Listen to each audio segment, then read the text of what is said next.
chiottes des Léon Ashkenazi Manitou. Et je note aujourd'hui qu'il note que le Dieu d'Abraham, Isaac et Jacob n'est pas forcément le Dieu de Moïse.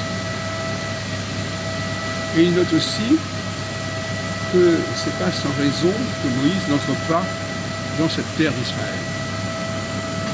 On note aussi à un autre moment que Moïse s'adresse aux enfants d'Israël.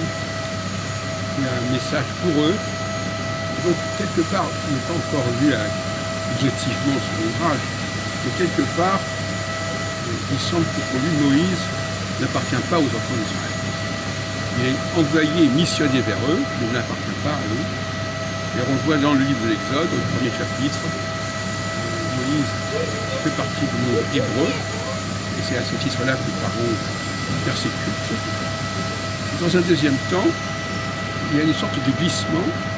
On passe du monde hébreu, où les premiers-nés sont condamnés, l'histoire du berceau qu'on va envoyer sur le fleuve, et tout d'un coup on va partir, on part d'une autre question, c'est-à-dire un autre peuple, qui a un autre Dieu, qui s'appelle Yahvé, et puis qui va également devoir partir. Alors lui, va falloir le laisser partir.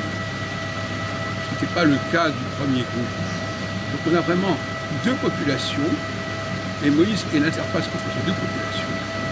Et curieusement, on a tendance à les assimiler à une seule et unique population, tout à fait regrettable. D'ailleurs, Manitou lui-même crée souvent de la confusion. Il emploie le mot Israël pour désigner globalement les Juifs, et ça c'est inacceptable.